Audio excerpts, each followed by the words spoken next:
유석춘 혁신위원장에 대해서 어떻게 평가하세요? 저는 너무 놀랐습니다. 제가 일단 보도를 본 게 뭐 사실이라고 믿어야 되겠지만 여러 보도가 그렇게 났으니까요. 어떻게 정체성이 태극기라고 했다는지 그게 이해가 안 되고 대통령 탄핵을 인정 못한다고 하는 분이라고 보도를 봤어요. 근데 저는 보수가 그러면 안 된다고 생각하거든요. 특히 보수는 지키는 제일 중요한 가치 중에 하나로 법치를 내세우는 거 아닌가요? 그렇죠. 근데 법 중에 가장 중요한 게 헌법이잖아요.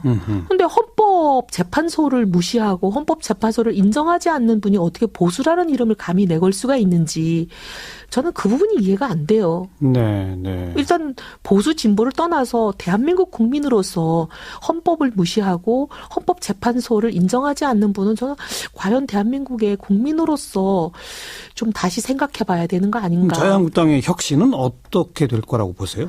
그분들은 혁신이라고 하시지만 어느 국민이 그 혁신을 공감할 수 있을까요? 완전히 오른쪽 깜빡이만 켜고 우로 지금도 극우에 계시는데 더 우로 가시면 낭떠러지밖에 뭐가 있겠어요? 홍준표 대표가 이걸 다 알고 유석춘 다 알고 그리고 그 발언을 하시고 나서도 계속 그분을 지지하시는 발언을 또 하잖아요. 그리고 네. 그 발언이 맞다고 하시잖아요. 자기는 공감한다고 하시고. 그러니까 두 분은 쌍둥이 같으신데요.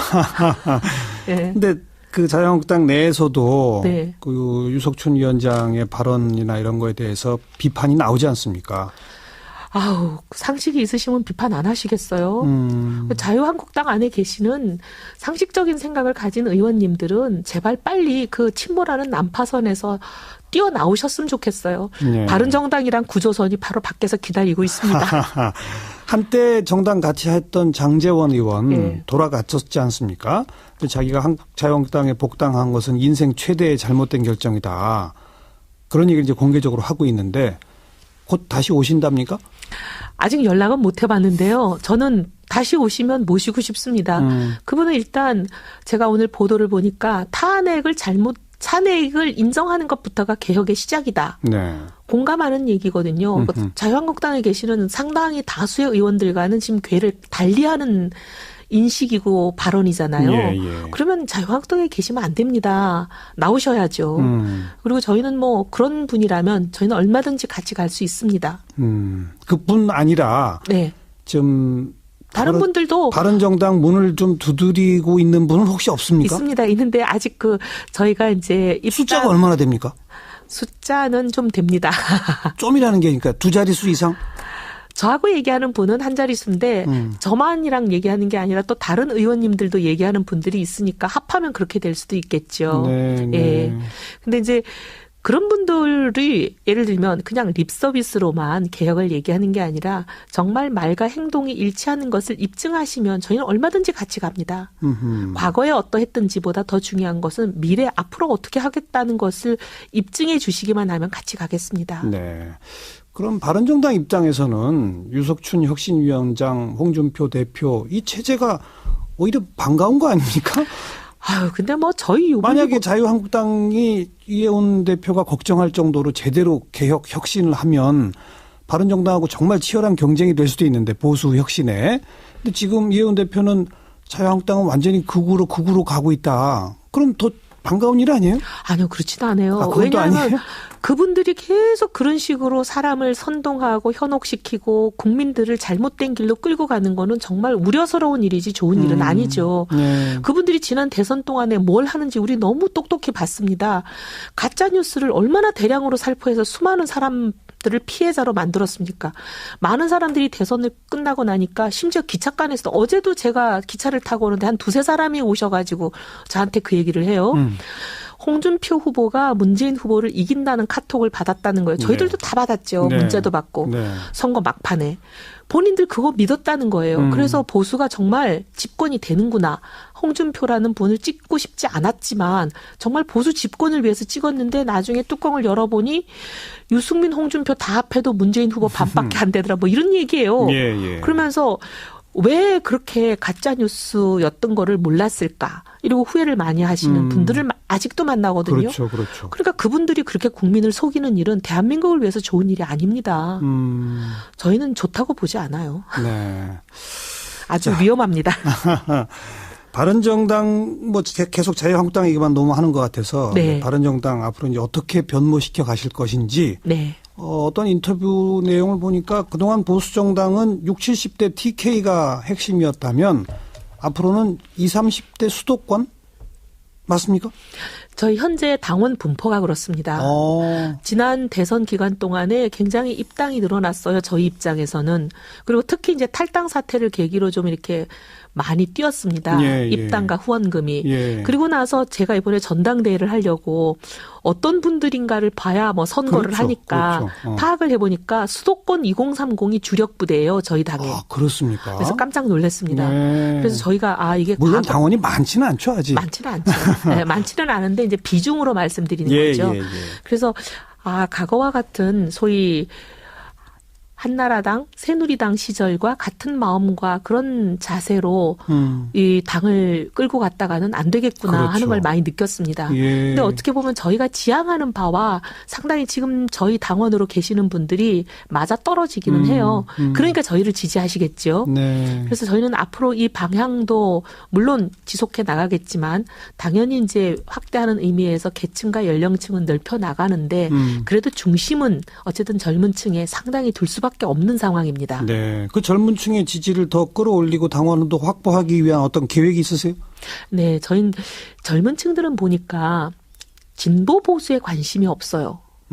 진보 보수 같은 그런 낡은 이데올로기라고 생각하고 그런 얘기를 하면 일단 외면하시고 제일 관심이 있어 하시는 것은 본인들의 생활의 문제, 네. 소위 말하는 민생의 문제에 그렇죠. 관심을 보이시고 그다음에 이분들이 참 놀라운 것은 상식적인 얘기, 바른 얘기라고 생각하면 어느 정당에서 얘기하든 거기에 점수를 주시더라고요. 예. 그래서 그거 보고 저는 굉장히 대한민국의 미래가 밝다라고 생각하면서 저희는 그러면 20석밖에 안 되잖아요. 국회 안에서. 그렇죠. 근데 20석을 가지고는 캐스팅 보트를 할 수가 없습니다. 네. 우리가 적극 밀어붙인다고 통과되지도 않고 우리가 발목을 잡는다고 막을 수 있는 것도 아니고 그러면 우리는 살아남는 전략이라는 것은 국민들 보시기에 바른 얘기, 옳은 얘기를 남들보다 한 발 빠르게 하는 전략으로 갈 수밖에 예, 없다. 예. 그래서 바르게 빠르게로 정했습니다. 바르게 빠르게. 예. 민생 위주로. 예.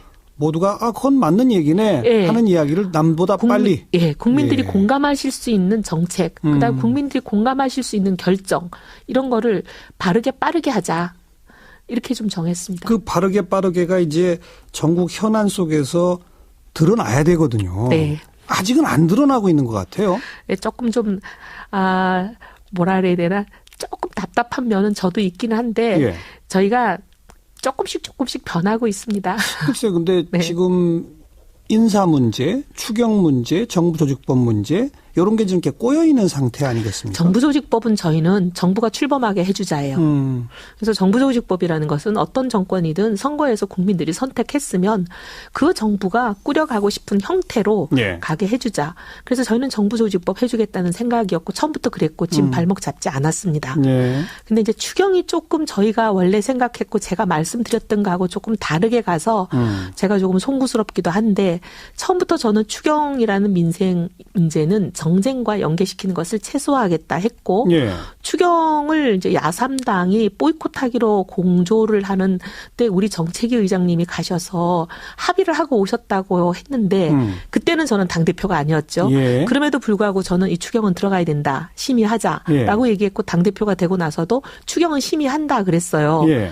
그랬는데 이제 제가 말씀드린 것과 조금 다르게 추경 심의에 안 들어가는 일이 생기긴 했는데 예. 우리 의원들이 이제 절대 다수의 뜻이 김상곤 후보자, 예, 예. 지금은 이제 부총리가 되셨죠. 김상곤 부총리에 대해서 저희 당은 거의 일사불란하게 반대를 했는데 네. 이 부분이 이제 전혀 받아들여지지 않고 무시당한 부분에 대해서 그래도 우리가 액션은 좀 취해야 되지 않느냐라는 게 의원님들 생각이라서 조금 그렇게 갔습니다. 아하. 그래서 좀 그 부분이 이제 어떻게 이혜원 보면 대표가 되면 좀 달라질 거다. 아니 이건 이제 그동안의 당론 바꿉시다. 뭐 이렇게 좀 모습을 보여야 되는 거 아니에요? 이혜원 대표는 그렇게 생각하고 있잖아요, 실제로. 예, 근데 조금만 아직까지 제가 좀 부족해가지고 그 부분이 좀 안 이루어졌어요. 네. 근데 이제 오늘 저희가 대표가 할 수 있는 일이 별로 없나 봐요. 근데 오늘 이거는 합의는 했어요. 뭐요? 이번 추경 일은 어차피 제가 이제 되기 전에 시작된 거고 하니까 여기까지는 딱 어쩔 수 없었고 지난 일이니까 예. 추경이 끝나고 나면 연계하지 않는다. 요 다음 사안부터는 제가 그건 합의는 얻어냈어요. 오늘 아침 최고위원 회의에서 예. 요 추경 이후의 일들에 대해서는 민생 정쟁 연기하지 않는다. 그 부분은 이제 합의를 얻어내서 요 추경일이 끝나고 나면 제가 발표를 하려고 해요. 네. 의원님들이 합의해 주셨으니까. 민생 문제와 정쟁 사안은 연기하지 앞으로 않는다. 바른정당은 연기하지 무조건 연기하지 않는다. 아, 그래요. 그리고 오늘 또 보도를 보니까 이 문준용 특검법 소속 의원 전원이 발의를 했더라고요. 전원이 발의가 돼 있어요? 보도에서는 20명 전원으로 되어 있는데요. 아, 그건 제가 가서 저도 우리 사무실에서 도장을 찍어줬는지 한번 확인해 볼게요. 생각이 좀 아침 회의에서도 좀 달랐습니다. 일부 의원님들이 저를 포함해서 좀 달랐는데 어쨌든 뭐 다수로 정하다 보니까 그렇게 됐고요. 내부적인 사정이 좀 있었습니다.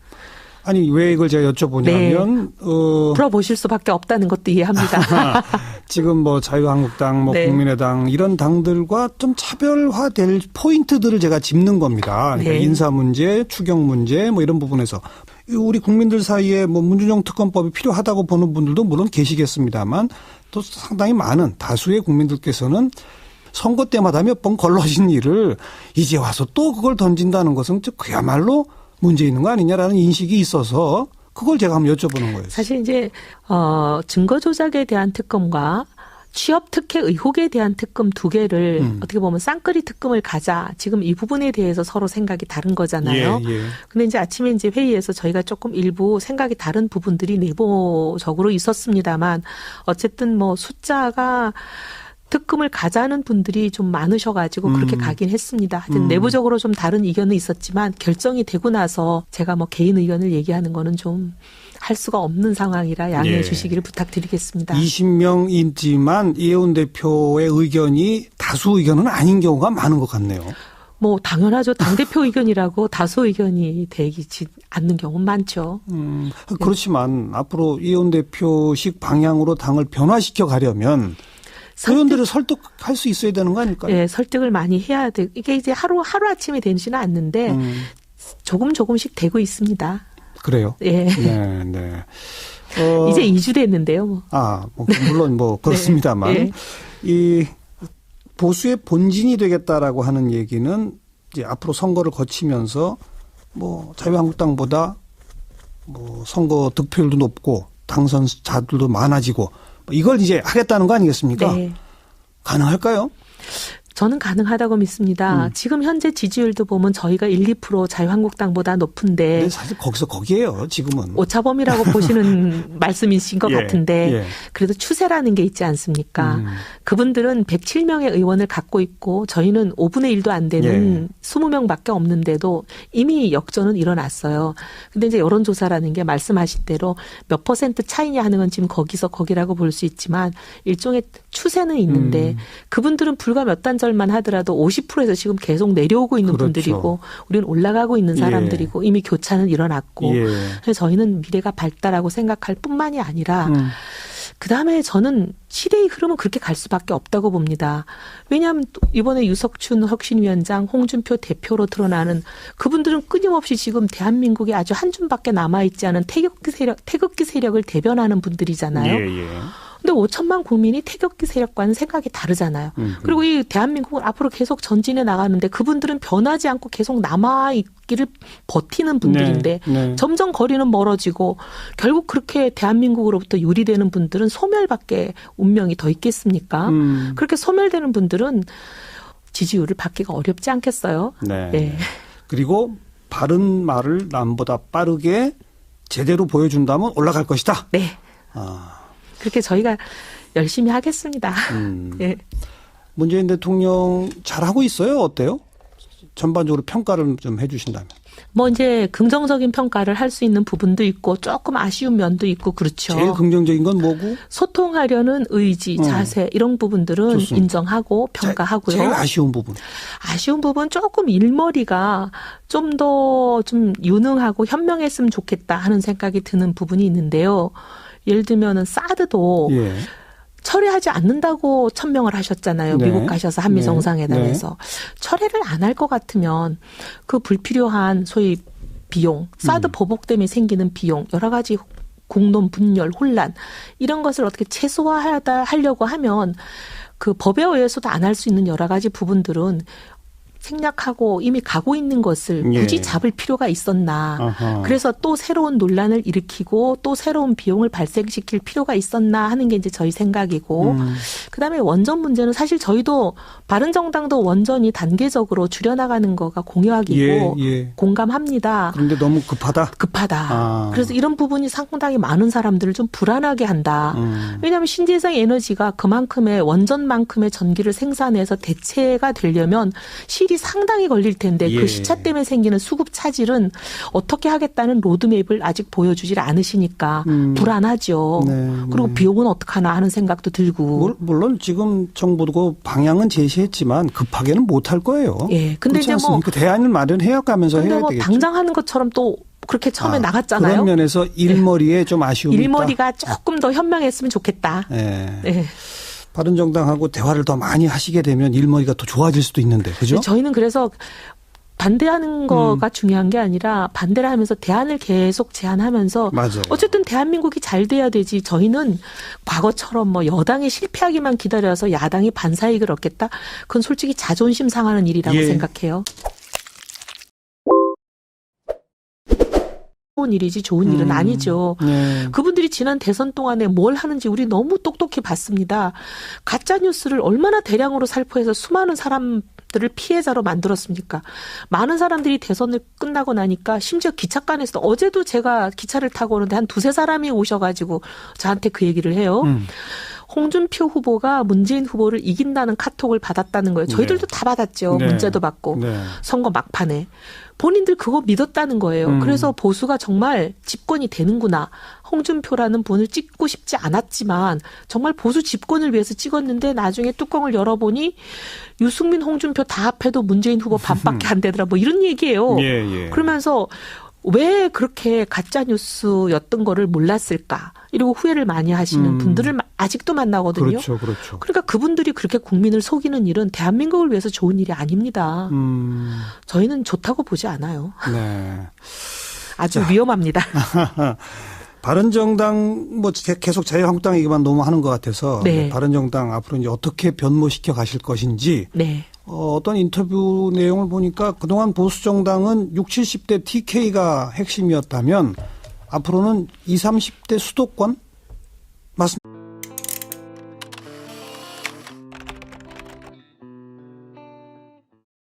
유석춘 혁신위원장에 대해서 어떻게 평가하세요? 저는 너무 놀랐습니다. 제가 일단 보도를 본 게 뭐 사실이라고 믿어야 되겠지만 여러 보도가 그렇게 났으니까요. 어떻게 정체성이 태극기라고 했다는지 그게 이해가 안 되고 대통령 탄핵을 인정 못한다고 하는 분이라고 보도를 봤어요. 근데 저는 보수가 그러면 안 된다고 생각하거든요. 특히 보수는 지키는 제일 중요한 가치 중에 하나로 법치를 내세우는 거 아닌가요? 그렇죠. 근데 법 중에 가장 중요한 게 헌법이잖아요. 근데 헌법재판소를 무시하고 헌법재판소를 인정하지 않는 분이 어떻게 보수라는 이름을 감히 내걸 수가 있는지 저는 그 부분이 이해가 안 돼요. 네. 일단 보수 진보를 떠나서 대한민국 국민으로서 헌법을 무시하고 헌법재판소를 인정하지 않는 분은 저는 과연 대한민국의 국민으로서 좀 다시 생각해 봐야 되는 거 아닌가. 자유한국당의 혁신은 어떻게 될 거라고 보세요? 그분들은 혁신이라고 하시지만 어느 국민이 그 혁신을 공감할 수 있을까요? 완전히 오른쪽 깜빡이만 켜고 우로 지금도 극우에 계시는데 더 우로 가시면 낭떠러지밖에 뭐가 있겠어요? 홍준표 대표가 이걸 다 알고 유석춘 다 알고 그리고 그 발언을 하시고 나서도 계속 그분을 지지하시는 발언을 또 하잖아요. 그리고 네. 그 발언이 맞다고 하시잖아요. 자기는 공감한다고 하시고. 그러니까 두 분은 쌍둥이 같으신데요.